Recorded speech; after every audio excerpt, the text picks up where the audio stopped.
السلام علیکم ورحمۃ اللہ وبرکاتہ۔ آگے بھی جو ہے انہوں نے الحدیث لفظ پر اپنی گفتگو جاری رکھتے ہوئے جناب چنا صاحب نے ارشاد فرمایا کہ جی اہل حدیث لفظ جو ہے وہ محدثین کے لیے خاص ہے وغیرہ، وہی مسعود صاحب کی باتیں دہراتے ہوئے ارشاد فرماتے ہیں فلانی جگہ پر اتنے اہل حدیث تھے۔ یہ تو اہل حدیث کا لفظ ادھر انڈو پاک میں ہے، جو کہ خود اہل حدیث عالم نے لکھا ہے کہ ہم نے انگریزوں سے یہ رجسٹر کروائی اہل حدیث نام، ورنہ اس کو تو سعودی عرب وغیرہ میں تو کوئی جانتا ہی نہیں ہے، ادھر تو سلفی لوگ کہلاتے ہیں اپنے آپ کو سلفی۔ وہاں کہاں ہوتے ہیں؟ اب اہل حدیث کہیں تو وہ سمجھیں گے نہیں کہ کیا ہے۔ آپ نے کہا کہ میرا کسی اب یہ جو آپ کہہ رہے ہیں کہ جی فلاں علاقے میں اتنے اہل حدیث ہیں، تو یہ تو مسعود صاحب نے لکھا ہوا ہے تلاش حق میں، آپ کے لٹریچر میں۔ آپ اس کا انکار کر کے اگر کافر بننا چاہتے ہیں اپنے اصول کے مطابق، میں نہیں کہہ رہا ہوں، سوری، آپ بولیں گے یار یہ کہ آپ بار بار مجھے کہتے ہو کہ جی کافر بننا چاہتے ہو، کفر کرنا چاہتے ہو۔ اس میں آپ لوگوں نے لکھا ہوا ہے نا اپنے کتابچے میں کہ جماعت المسلمین کے پاس جو کچھ ہے اس کا انکار کفر ہے۔ جماعت المسلمین بابانگ دہل کہتی ہے، جماعت المسلمین کا تعارف میں لکھا ہوا ہے۔ تو یہ آپ کے پاس ہے تلاش حق، اس تلاش حق میں لکھا ہوا ہے کہ فلاں جگہ پہ اتنے عامل بالحدیث تھے، فلاں جگہ پہ اتنے عامل بالحدیث تھے۔ میں آپ کو بتا چکا ہوں کہ جب آپ پڑھیں گے اصل کتابیں نکالیں گے تو وہاں اہل الحدیث لکھا ہوا ہے۔ اہل الحدیث کا ترجمہ خود عامل بالحدیث کر دیا، عاملین بالحدیث یعنی حدیث پر عمل کرنے والے۔ لہٰذا آپ کو اس کو جھوٹ قرار دینا معذرت کے ساتھ آپ کی کم علمی ہے۔ اگر آپ کو علم ہوتا تو پھر آپ اس طرح کی باتیں نہ کرتے۔ ویسے آپ کا یہ پورا بیان سن کر نا ایک حدیث یاد آتی ہے رسول اللہ صلی اللہ علیہ وسلم کی، کہ آپ صلی اللہ علیہ وسلم نے فرمایا کہ اذا وسد الامر الى غیر اہلہ فانتظر الساعہ، جب معاملات جو ہیں وہ نااہلوں کے سپرد کر دیے جائیں نا تو پھر انتظار کرو قیامت کا۔ یہ والا معاملہ ہے۔ تو اب نااہل لوگ بھلے امیر صوبہ سندھ بن جائیں، دین کا علم نہیں ہے، مطلب دین کا نہیں پتہ، تقلید ہی ہے دین میں، زیادہ اور کچھ نہیں ہے، علم نہیں ہے، تو وہ پھر پتہ نہیں کون کون سی حدیثوں سے پتہ نہیں کیا کیا مسئلے ثابت کر رہے ہوتے ہیں۔ علامہ آدم الاسماء سے بھی مسئلے ثابت ہو رہے ہوتے ہیں، اور اعطیت جوامع الکلم سے بھی، چاہے اس مسئلے کا سرے سے کوئی تعلق ہی نہ ہو اس بات سے۔ تو باقی آپ کا یہ کہنا ہے کہ جی سعودیہ میں سلفی کہا جاتا ہے، تو یہ پھر آپ ماشاءاللہ آپ کی نالج کا کمال ہے، وگرنہ آپ کو اگر پتہ ہوتا تو یہاں بحرین پورا ایک ملک ہے چھوٹا سا ہی، لیکن یہاں کے جو سلفی ہیں، عرب سلفی، شیخ ابو عبد الرحمن الفوزی حفظہ اللہ ورعاہ، تو میرے ان کے ساتھ ذاتی ٹرمز بھی ہیں، اچھے تعلقات ہیں۔ ان کی جو ہے نا کتابیں یہاں پہ کافی چھپی ہوئی ہیں، بحرین میں کافی کتابیں لکھی ہیں، ایک کا میں نے ترجمہ بھی کیا ہے مشہور واقعات کی حقیقت کے نام سے۔ تو ان کی کتابیں جو ہیں اس کے اندر آپ پڑھ کے دیکھ لیں، یہاں پہ انہوں نے جو بنائی ہوئی ہے وہ جمیعۃ اہل الحدیث بحرین کی جمیعۃ اہل الحدیث ہے۔ ان کو پتہ ہے اہل الحدیث کیا ہے، ہمارے ان کے ساتھ اچھے تعلقات ہیں۔ آئے دن جو ہے نا مندوبین کی صورت میں ساجد میر صاحب حافظ اللہ یہاں پہنچے ہوئے ہوتے ہیں، علماء اہل حدیث پہنچے ہوئے ہوتے ہیں۔ تو آپ کا یہ کہنا کہ سعودیہ میں اہل حدیث بولیں گے تو پہچانیں گے نہیں، سمجھیں گے نہیں، یہ آپ کی غلط فہمی ہے، صحیح فہمی نہیں ہے یہ۔ تو اس کو تو آپ اتنا زیادہ طول دے رہے ہیں، یعنی آپ کے نزدیک تو بس اتنی سی بات سے ہی کوئی کفر و شرک میں مبتلا ہو جاتا ہے، تو ظاہر سی بات ہے آپ اس بات کو لمبی کریں گے۔ حالانکہ اگر آپ دیکھیں تو آپ کے مسعود احمد صاحب نے بخاری کے راویوں کی جو ہے تقسیم کرتے ہوئے خود وہ شیعہ اہل سنت اور شیعہ اہل بدعت کی تقسیم کر دی۔ تلاش حق میں آپ دیکھ لیجئے، آپ کو یہ بات مل جائے گی کہ جب انہوں نے کہا کہ جی بخاری کی حدیث جو ہے اس پر تو اعتراض ہوا کہ اس میں تو شیعہ راوی بھی ہیں کچھ، تو کہتے ہیں کہ جی وہ شیعہ اہل سنت اور شیعہ اہل بدعت دونوں طرح کے ہیں، تو یہ جو بخاری کے ایسے راوی ہیں وہ در حقیقت شیعہ اہل سنت ہیں۔ مطلب اس طرح کی مفہوم بتا رہا ہوں، اگر آپ چاہیں گے تو میں اصل عبارت پڑھ کے بھی سنا دوں گا، بلکہ اسکین ہی بھیج دوں گا، آپ خود دیکھ لیجئے گا کہ مسعود احمد صاحب نے کیا لکھا ہے۔ تو اپنے مطلب یہ کہ آپ نے یہ جو باتیں کی، پھر آگے وسد الامر الی غیر اہلہ فانتظر الساعہ کی مزید مثال بنتے ہوئے آپ کیا فرماتے ہیں، آپ سن لیجئے، پھر میں انشاءاللہ جواب عرض کروں گا۔ تنظیم سے تعلق نہیں ہے۔ آپ نے کہا کہ میرا کسی تنظیم سے تعلق نہیں ہے، کسی مسلک سے تعلق نہیں ہے، کسی جماعت سے تعلق نہیں ہے۔ میں نے کہا تھا میرا کسی جماعت سے، کسی تنظیم سے، کسی پارٹی سے تعلق نہیں ہے۔ مسلک کہتے ہیں اسکول آف تھاٹ، وے، طریقہ سمجھنے کا، سوچنے کا، موقف، منہج۔ تو الحمدللہ میں قرآن و حدیث کے منہج پر قائم ہوں۔ جیسے تلاش حق میں لکھا ہوا ہے کہ امام حنیفہ رحمۃ اللہ نے فرمایا کہ اذا صح الحدیث فہو مذہبی، صحیح حدیث میرا مذہب ہے. ایسے میں بھی کہتا ہوں کہ صحیح حدیث پر عمل کرنا، قرآن و حدیث پر عمل کرنا، صحیح اور ثابت شدہ حدیث پر عمل کرنا، یہ میرا منہج ہے، میرا مسلک ہے. امام منیفہ کو تو آپ حق مانتے ہیں نا، آپ کہتے ہیں کہ چاروں امام حق پر تھے لیکن مقلدین حق پر نہیں تھے. تو وہ تو کہتے تھے تلاش حق کے اندر لکھا ہوا ہے اذا صح الحدیث فهو مذہبی. ایسے میں بھی کہتا ہوں کہ میرا مسلک ہے اہل حدیث. تو جب امام منیفہ مذہب کہنے کے باوجود بھی حق پر رہے، نہ حق نہیں ہوئے، ٹھیک ہے، تو پھر میں مطلب اگر کہوں کہ جی میرا مسلک جو ہے وہ اہل حدیث ہے، یعنی قرآن و حدیث کے مطابق میں چلنے کی کوشش کرتا ہوں، قرآن و حدیث پر میں عمل کرنے کی کوشش کرتا ہوں، تو پھر میں کیسے یعنی کہ وہ دائرہ اسلام سے خارج ہوں گا؟ بتائیے گا مجھے اس بات کا. صفحہ نمبر 6 پر لکھا ہوا ہے تلاش حق کے، ٹھیک ہے، صفحہ نمبر 6 آپ دیکھیں گے تو اس میں پیچھے لفظ جو لکھا ہوا ہے اس میں یہ عبارت لکھی ہوئی، یہی مذہب حضرت امام حنیفہ کا تھا کہ اذا صح الحدیث فهو مذہبی، یعنی صحیح حدیث ہی میرا مذہب ہے. میرا مسلک تو ہے نا قرآن و حدیث، یہ میرا مسلک ہے الحمدللہ. مسلک یعنی چلنے کی راہ جس پر میں چلتا ہوں، مذہب یعنی چلنے کی راہ جس پر میں چلتا ہوں. تو ائمہ کو حق مانتے ہیں نا، اسی کتاب میں لکھا ہوا ہے کہ ائمہ تو حق تھے لیکن ان کے مقلدین نہیں. تو حق والے جب مذہب کا لفظ استعمال کر رہے ہیں، اس کے علاوہ امام بہقی نے یہ لفظ استعمال کیا ہے، امام مسلم نے یہ لفظ استعمال کیا ہے. میں نے آپ کو پڑھ کے سنایا صحیح مسلم میں، قد شرحنا فیہ من مذہب الحدیث واہلہ، اور اس میں یہ بات موجود ہے کہ جی ہم نے اس میں حدیث اور اہل حدیث کا مذہب بیان کیا. تو میں نے یہ نہیں کہا تھا کہ میرا مسلک نہیں ہے، میرا مذہب نہیں ہے. میرا مسلک مذہب قرآن و حدیث ہے، سب کچھ دین بھی یہی ہے میرا، صحیح ہے، اسلام. اور اسلام قرآن و حدیث ہی ہے، کچھ اور نہیں ہے. تو جماعت نہیں ہے، ہم تنظیم نہیں ہے، پارٹی نہیں ہے، اس میں بہت فرق ہے، اس میں اور اس بات میں. مسلک نہیں ہے، جماعت نہیں ہے، ان دونوں میں بہت فرق ہے. اس فرق کو آپ ملحوظ رکھیں گے، امید ہے آپ. تو اگر آپ کی جگہ کوئی عالم دین بات کرتا، جو واقعی عالم ہوتا، جس نے کچھ دین پڑھا ہوتا، تو مجھے پھر اتنی چھوٹی چھوٹی باتیں نہ سمجھانی پڑتی. خیر آپ کے علماء سامنے نہیں آ رہے، آپ نے کوشش کی ہے، تو میری عادت ہے کہ میں محنت کرنے سے نہیں کتراتا. انشاءاللہ آپ پر بھی محنت کروں گا. ممکن ہے اللہ سبحانہ تعالیٰ آپ کا شرح صدر فرمائے اور آپ سمجھ جائیں. شاید کسی نے اتنی محنت نہ کی ہو آپ پر. ویسے تو آپ کافی پڑھے لکھے آدمی ہیں، آپ کی مثالوں سے ہی ظاہر ہو جاتا ہے. تو آگے آپ کیا فرماتے ہیں سنیے، پھر میں انشاءاللہ جواب بھی عرض کروں گا. تو میرے بھائی، صحیح بخاری کی حدیث ہے، رسول اللہ صلی اللہ علیہ وآلہ وسلم نے فرمایا، اتی تو جوامع الکلم، مجھے جامع کلام عطا کر دیا گیا ہے. ایسا کلام عطا کر دیا گیا ہے جس میں جامعیت ہے، اور لفظ جامعیت میں جمع ہے بہت ساری چیزیں. یعنی کہ جیسے کہیں آپ دریا کو کوزے کے اندر بند کرنا، تو یہ اب یہ جو حدیث آپ نے پڑھی، اوتیت جوامع الکلم، کہ مجھے جو ہے نا جوامع الکلم عطا کیے گئے، یعنی جامع باتیں، کہ مختصر سی بات ہوتی ہے لیکن معنی اور مفاہیم کا ایک خزانہ اس کے اندر ہوتا ہے. مختصر سی بات اور معانی اور مفاہیم کا ایک خزانہ موجزن ہوتا ہے، اس کے اندر ایک سمندر موجزن ہوتا ہے، ایک دریا بہہ رہا ہوتا ہے. جامع بات، کئی ایک چیزوں کو سمیٹنے والی، جمع کرنے والی، اس کو کہتے ہیں. اب اوتی تو جوامع الکلم سے آپ جماعت ثابت کریں گے تو پھر ہم یہی پڑھیں گے، بانمتی نے کنبہ جوڑا. چلو اگر ہم بانمتی نے کنبہ جوڑا نہ بھی کہیں تو ہم یہی کہیں گے کہ انا للہ و انا الیہ راجعون. سچ فرمایا رسول اللہ صلی اللہ علیہ وسلم نے، صدق رسول اللہ صلی اللہ علیہ وسلم وهو الصادق المصدوق.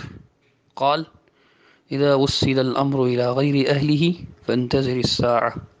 جب معاملات نااہلوں کے سپرد کر دیے جائیں، ہر چیز کا ایک اہل ہوتا ہے. مثلا آپ بہت اچھے انجینئر ہیں، اسی لیے آپ جو ہے نا وہ واپڈا میں انجینئر رہے، آپ نے انجینئرنگ پڑھی ہوئی ہے نا، تو آپ مشینوں کے بارے میں جانتے ہیں، مشینوں پر کلام کرتے رہے. آپ ابھی ریٹائرڈ ہو گئے ہیں تو آپ مشینری جو ہے نا وہ دین کو بھی بنا رہے ہیں. دین اور مشین میں بڑا فرق ہے، میں آپ کو انشاءاللہ دلائل سے ثابت کروں گا.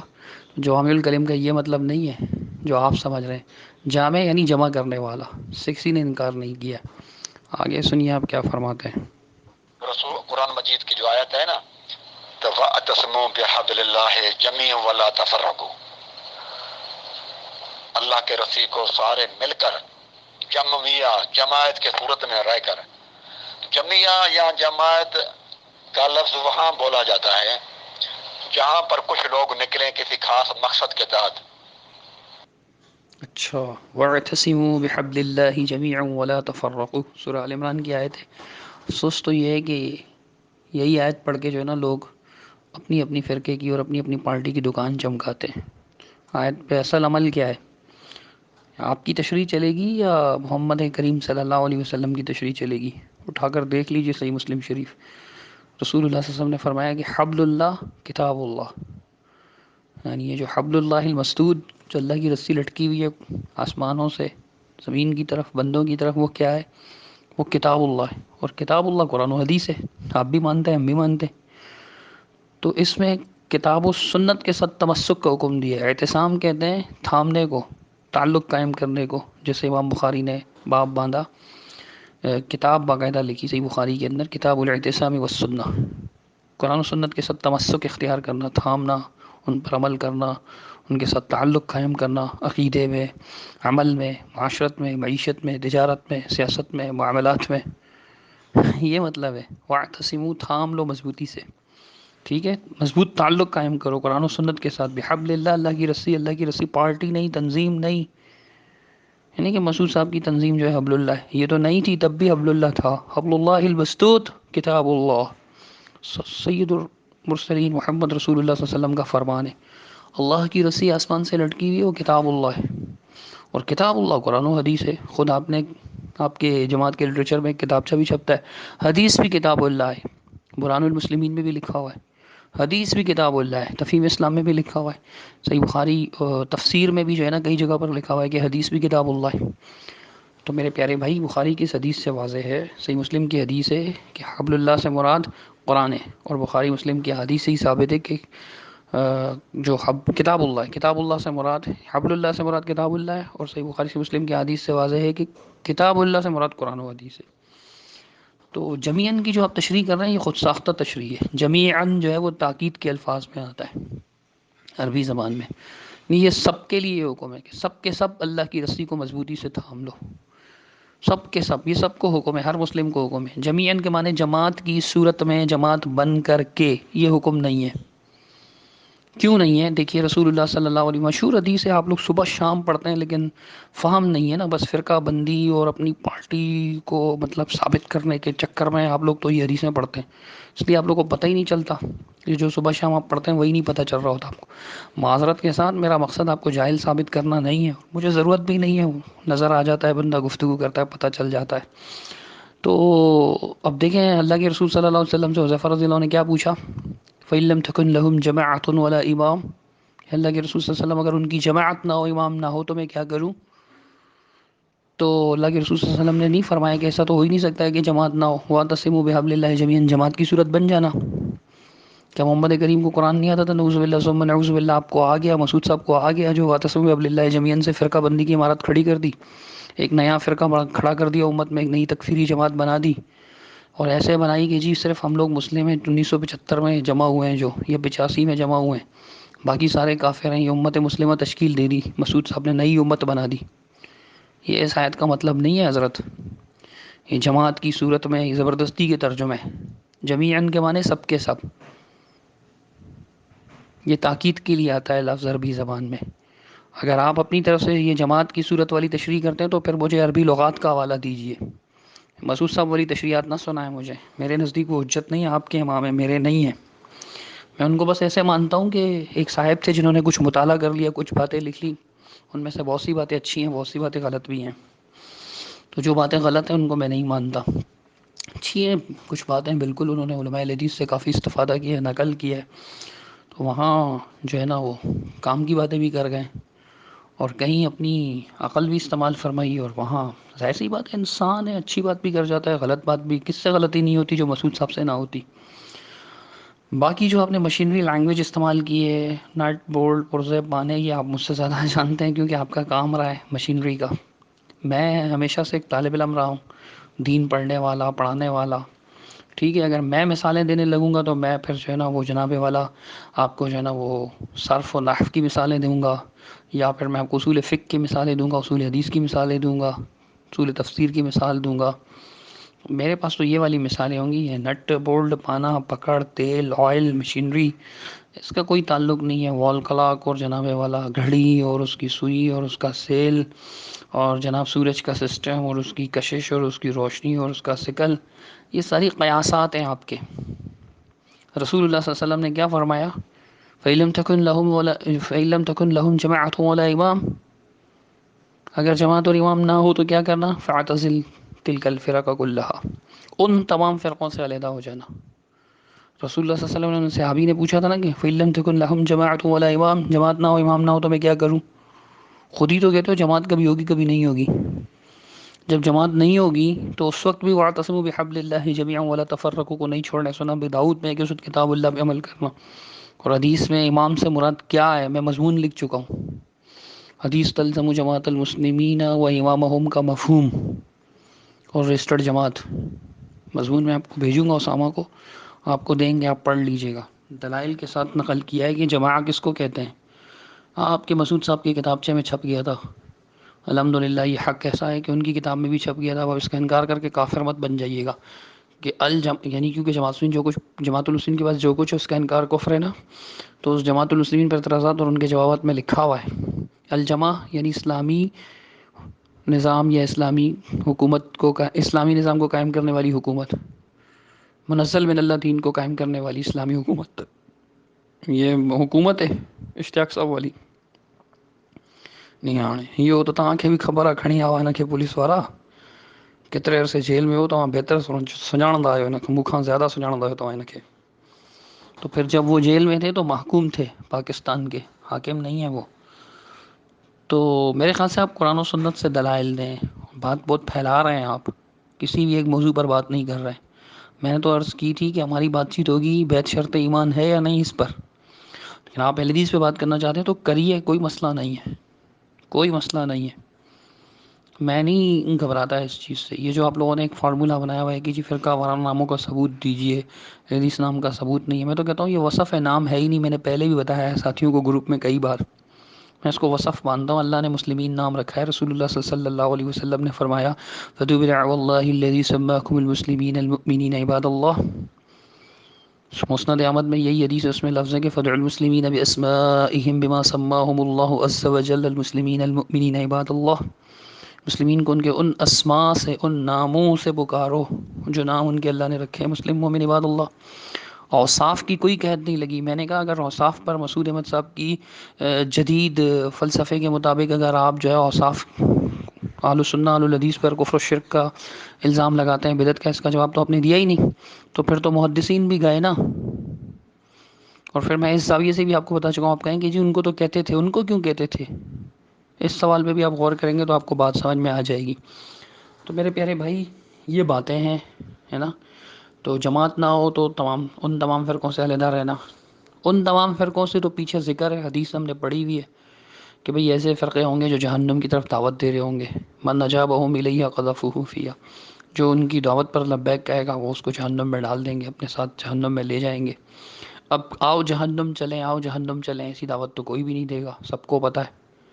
مطلب ایسے اسباب کی طرف، ایسے وسائل کی طرف، ایسے ذرائع کی طرف، ایسے امور کی طرف، ایسے معاملات کی طرف، ایسے طرق کی طرف، ایسے راستوں کی طرف دعوت دیں گے کہ جو فساد کا راستہ ہوگا، جس کی جو اسباب جہنم کی طرف لے جانے والے ہوں گے.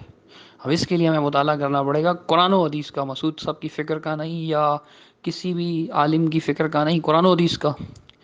کہ مل اسباب التی یہدی الی النار، یہ تہدی الی النار، کون سے ایسے اسباب ہیں جو انسان کو جہنم کی طرف لے جاتے ہیں؟ وہ شرک ہے، کفر ہے، بدعات ہیں، گمراہیاں ہیں، وجود ہے، غیبت ہے، چولی ہے، حسد ہے، عقد ہے، حقد ہے، عداوت ہے، دشمنی ہے، نفرت ہے، قتل و غارت ہے، مسلم کو مسلم سے لڑانا، مسلم کو مسلم سے ناراض کر دینا، تکفیر کروانا کہ یہ کافر ہیں. جب کافر ہیں ابھی تو طاقت نہیں ہے، چپ کر کے بیٹھے ہوئے ہیں، پھر بعد میں ان کے ساتھ جہاد فرض ہو جائے گا. ایک مسلم آپ کی پارٹی سے چلا جائے اس کو مرتد قرار دینا. مرتد کا مطلب ہوتا ہے واجب القتل. مرتد تو واجب القتل ہوتا ہے نا. کی پارٹی سے نکل گیا ہے، مرتد ہے، یہ جہنم کی طرف دعوت دے رہا ہے مرتد کہہ کر، کیونکہ یہ دوسرے مسلمین کو جو اکسا رہا ہے کہ اس کو تو قتل کر دینا چاہیے، یہ تو مرتد ہے، ہمارے پاس حکومت نہیں ہے، وگرنہ تو پھر شکر ہے کہ حکومت نہیں ہو، تو نالائق کہہ رہا ہے کہ شکر ہے حکومت نہیں ہے، حکومت تو اللہ تعالیٰ کی نعمت ہے، اسلامی حکومت تو نہ ہونے پر وہ شکر ادا کر رہا ہے، جس کو آپ نے اپنا امیر بنایا ہوا ہے، چھوڑ دیا تھا آپ نے اس کو، پھر آ گئے آپ، چلو اس نے پھر آپ کو صوبہ سندھ کی گورنری بھی دے دی اپنے جماعت کی۔